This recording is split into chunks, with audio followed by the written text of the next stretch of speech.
അസ്സലാമു അലൈക്കും വറഹ്മത്തുള്ളാഹി വബറകാതുഹു. ബിസ്മില്ലാ വൽഹംദുലില്ലാഹ് വസ്സലാത്തു വസ്സലാമു അലാ അഷ്റഫി റസൂലില്ലാഹ് വഅലാ ആലിഹിൽ ഫായിസീന ബിറിദല്ലാഹി മാ ബഅദ്.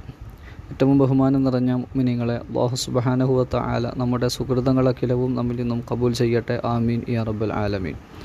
ഒരിക്കൽ മഹാനായ സഅദ് ബിൻ മുആദ് റളിയല്ലാഹു തആല അൻഹു ഹബീബായ റസൂൽ കരീം സല്ലല്ലാഹു അലൈഹി വസല്ലം തങ്ങളോട് ചോദിക്കുകയാണ്, യാ റസൂലല്ലാഹ് അഖ്ബിർനീ ബി അമലിൻ, എനിക്കൊരു അമല് പറഞ്ഞു തരുമോ നബിയെ? എന്താണ് ആ അമലിൻ്റെ പ്രത്യേകത? യുദ്ഖിലുനിൽ ജന്ന, അത് ആ അമല് എന്നെ സ്വർഗത്തിൽ പ്രവേശിപ്പിക്കും. വയുബാഇദുനീ മിനന്നാർ, ആ അമല് എന്നെ നരകത്തിൽ നിന്ന് അകറ്റുകയും സ്വർഗത്തിൽ പ്രവേശിപ്പിക്കുകയും ചെയ്യുന്ന ഒരു അമല് എനിക്ക് പറഞ്ഞു തരുമോ നബിയെ എന്ന് നബി സല്ലല്ലാഹു അലൈഹി വസല്ലം തങ്ങളോട് സഅദ് റളിയല്ലാഹു അൻഹു വന്ന് ചോദിച്ചപ്പോൾ നബി സല്ലല്ലാഹു അലൈഹി വസല്ലം തങ്ങൾ പറഞ്ഞു, വളരെ ഗൗരവമുള്ള വിഷയമാണല്ലോ താങ്കൾ ചോദിച്ചിരിക്കുന്നത്. ശേഷം അവിടുന്ന് പറയുകയാണ്, നീ അള്ളാഹുവിന് വേണ്ടി ഇബാദത്ത് എടുക്കുക, അവൻ്റെ ഇലാഹിയത്തിൽ മറ്റൊന്നിനോടും അവനെ പങ്കുചേർക്കാതെ ശിർക്ക് ചെയ്യാതെ ജീവിക്കുക, അള്ളാഹുവിനെ മനസ്സിൽ സൂക്ഷിച്ചുകൊണ്ട് എപ്പോഴും അള്ളാഹുവിനെ സ്മരിച്ചുകൊണ്ട് ജീവിക്കുക, 5 വഖത്ത് നമസ്കാരങ്ങൾ വളരെ കൃത്യനിഷ്ഠതയോടുകൂടി നീ പ്രവർത്തിക്കുക, അള്ളാഹുവിന് വേണ്ടി മാത്രം നോമ്പനുഷ്ഠിക്കുക, മറ്റുള്ളവരെ കാണിക്കാതെ നല്ല നിലക്ക് ഇഖ്ലാസോടുകൂടി അമലുകൾ ചെയ്യുക, സകാത്ത് അതിൻ്റേതായ മുറ പോലെ നീ പ്രവർത്തിക്കുക, പരിശുദ്ധമായ ഹജ്ജ് കർമ്മം വളരെ ഖുശൂഅോടുകൂടി ഭയഭക്തിയോടുകൂടി അള്ളാഹുവിന് വേണ്ടി അനുഷ്ഠിക്കുക. ഇത്തരം കാര്യങ്ങളൊക്കെ നബി സല്ലല്ലാഹു അലൈഹി വസല്ലം തങ്ങൾ സഅദ് റളിയല്ലാഹു അൻഹുവിന് ഉപദേശിച്ചതിന് ശേഷം അവിടുന്ന് ഒരു ചോദ്യം ചോദിക്കുകയാണ്. അവിടുന്ന് ചോദിക്കുന്നു, ഓ സഅദേ, താങ്കൾക്ക് ഈ പറഞ്ഞ കാര്യങ്ങളെല്ലാം, ഇപ്പോൾ ഞാൻ നിനക്ക് ഉപദേശിച്ചു തന്ന കാര്യങ്ങളെല്ലാം നാളെ ആഖിറത്തിൽ ഉപകരിക്കേണ്ടതുണ്ടോ? താങ്കൾ ചെയ്യുന്ന ഈ ഇബാദത്തുകളെല്ലാം നാളെ ആഖിറത്തിൽ ഇത് ഉപകരിച്ച് കാണേണ്ടതുണ്ടോ എന്ന് ചോദിച്ചപ്പോൾ അത്ഭുതത്തോടുകൂടി സഅദ് റളിയല്ലാഹു അൻഹു ചോദിക്കുകയാണ്, യാ റസൂലല്ലാഹ്, ഇതെന്തൊരു ചോദ്യമാണ്? ഞാൻ ആദ്യം അങ്ങയോട് ചോദിച്ചത് തന്നെ ആ ചോദ്യത്തിൽ തന്നെ അടങ്ങിയിട്ടുണ്ടല്ലോ, എനിക്ക് ആഖിറത്തിൽ ഫലം ചെയ്യുന്ന അമലാണ് എനിക്ക് വേണ്ടത് എന്ന്.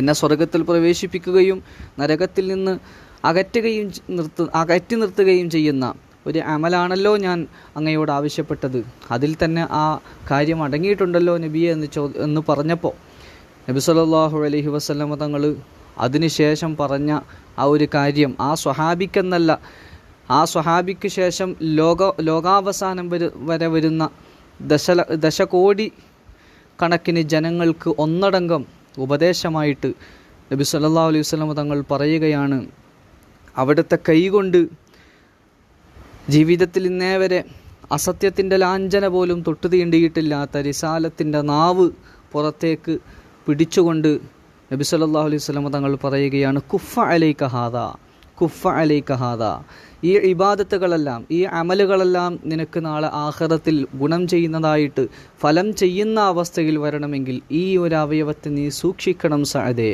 എന്ന് ആ സ്വഹാബിയെ മുൻനിർത്തിക്കൊണ്ട് ലക്ഷക്കണക്കിന് ജനങ്ങൾ, കോടാനുകോടി ജനങ്ങൾക്ക് മൊത്തത്തിലായി നബി സല്ലല്ലാഹു അലൈഹി വസല്ലം തങ്ങൾ അവിടുന്ന് ഉപദേശം നൽകുകയാണ്.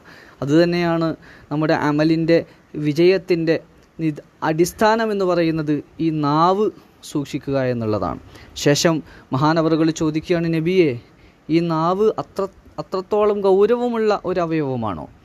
നാവ് കൊണ്ട് എന്താണ് നമുക്ക് ആഖിറത്തിൽ നഷ്ടം വരാനുള്ളത് എന്ന് ചോദിക്കുമ്പോൾ നബി സല്ലല്ലാഹു അലൈഹി വസല്ലം തങ്ങൾ പറയുകയാണ്, നാവ് ഗൗരവമുള്ള അവയവമാണോ എന്നാണോ ചോദ്യം? എങ്കിൽ താങ്കൾ ചിന്തിക്കേണ്ടത്, അള്ളാഹുവിൻ്റെ ശിക്ഷകൾ കൊണ്ട് നിറക്കപ്പെട്ട നരകത്തിൻ്റെ അടിത്തട്ടിൽ മുഴുവനും ജനങ്ങൾ മുഴുവനും മുഖം കുത്തി വലിച്ചെറിയപ്പെടാൻ കാരണങ്ങളിൽ ഏറ്റവും പ്രധാനപ്പെട്ട കാരണം അവർ നാവ് കൊണ്ട് ചെയ്ത കുറ്റങ്ങളാണ്. നരകത്തിൽ ശിക്ഷ അനുഭവിക്കുന്ന ആളുകളിൽ ഭൂരിഭാഗം ജനങ്ങളും എങ്ങനെയാണ് നരകത്തിലെത്തപ്പെട്ടത്? മുഖം കുത്തി നരകത്തിലേക്ക് അവരെ വലിച്ചെറിയപ്പെടാൻ കാരണം അവർ നാവ് കൊണ്ട് ചെയ്ത പണികളാണ്. ആ നാവാണ് അവരെ നരകത്തിലെത്തിച്ചത് എന്ന് നബി സല്ലല്ലാഹു അലൈഹി വസല്ലം. അതുകൊണ്ട് എത്ര വലിയ അമല് ചെയ്തിട്ടും കാര്യമില്ല. മറ്റുള്ളവനെ വേദനിപ്പിക്കുന്ന, സ്വന്തം കുറവുകൾ കാണാതെ മറ്റുള്ളവനെ എഡിറ്റ് ചെയ്യാൻ നാം കാണിക്കുന്ന ആവേശം ഒരിക്കലും അത് നമുക്ക് ആഖിറത്തിൽ ഗുണകരമല്ല. അല്ലാഹു സുബ്ഹാനഹു വ തആല കാത്തുരക്ഷിക്കട്ടെ. അവിടുന്ന് വീണ്ടും പറയുകയുണ്ടായി, യഥാർത്ഥത്തിൽ ഒരു മുസ്ലിം എന്ന് ഒരു മനുഷ്യനെക്കുറിച്ച് പറയണമെങ്കിൽ അവൻ നാവിൻ്റെ ദോഷങ്ങളെ തൊട്ട് സൂക്ഷിച്ച് ജീവിച്ചവനെ മുസ്ലിം തന്നെ ആവുകയുള്ളൂ എന്ന് നബി സല്ലല്ലാഹു അലൈഹി വസല്ലം തങ്ങൾ പറയുകയാണ്. അൽ മുസ്ലിമു മൻ സലിമൽ മുസ്ലിമൂന മിൻ ലിസാനിഹി വയദിഹി. ആരാണ് മുസ്ലിം? മൻ സലിമൽ മുസ്ലിമൂന മിൻ ലിസാനി. മറ്റുള്ള ജനങ്ങളെല്ലാം ഇവൻ്റെ നാവിൽ നിന്ന്, ഇവൻ്റെ കൈകളിൽ നിന്ന് രക്ഷപ്പെടുമ്പോഴാണ്. എന്ന് പറഞ്ഞാൽ മറ്റുള്ളവർക്ക്, സഹജീവികൾക്ക്, നമ്മുടെ കൂടപ്പിറപ്പുകൾക്ക്, മറ്റുള്ള ജനങ്ങൾക്ക് സ്വന്തം നാവ് കൊണ്ടും സ്വന്തം കരങ്ങൾ കൊണ്ടും ഒരു ഉപദ്രവവും ചെയ്യാതെ ജീവിക്കുന്നവനാണ് മുസ്ലിം എന്നാണ് നബി സല്ലല്ലാഹു അലൈഹി വസല്ലം തങ്ങൾ പറഞ്ഞത്. അതുകൊണ്ട് നമ്മളൊക്കെ അമലുകളുള്ളവരാണ്, പക്ഷേ നമ്മൾ ശ്രദ്ധിക്കാറില്ല. നമ്മുടെ സംസാരങ്ങൾ ഏത് ഹൃദയത്തിനെയാണ് വിഷമിപ്പിക്കുന്നത് എന്ന് നമ്മൾ ശ്രദ്ധിക്കാറില്ല. അതുകൊണ്ട് ഇത്തരത്തിലുള്ള വളരെ ഗൗരവമായ വിഷയങ്ങളൊക്കെ ജീവിതത്തിൽ ഉൾക്കൊണ്ടുകൊണ്ട് നല്ല രീതിയിൽ മുന്നോട്ട് പോകുന്ന മുഅ്മിനീങ്ങളിൽ, ഫായിസീങ്ങളിൽ, മുഖ്ലിസീങ്ങളിൽ നാം ഏവരെയും അല്ലാഹു സുബ്ഹാനഹു വ തആല ഉൾപ്പെടുത്തി അനുഗ്രഹിക്കട്ടെ. നാളെ ആഖിറത്തിൽ ഉഖ്റവിയായ മോക്ഷം ലഭിക്കുന്ന മുഅ്മിനീങ്ങളിൽ നാം ഏവരെയും അല്ലാഹു ഉൾപ്പെടുത്തി അനുഗ്രഹിക്കട്ടെ. ദുആ വസിയത്തോടെ അസ്സലാമു അലൈക്കും വറഹ്മത്തുള്ളാഹി.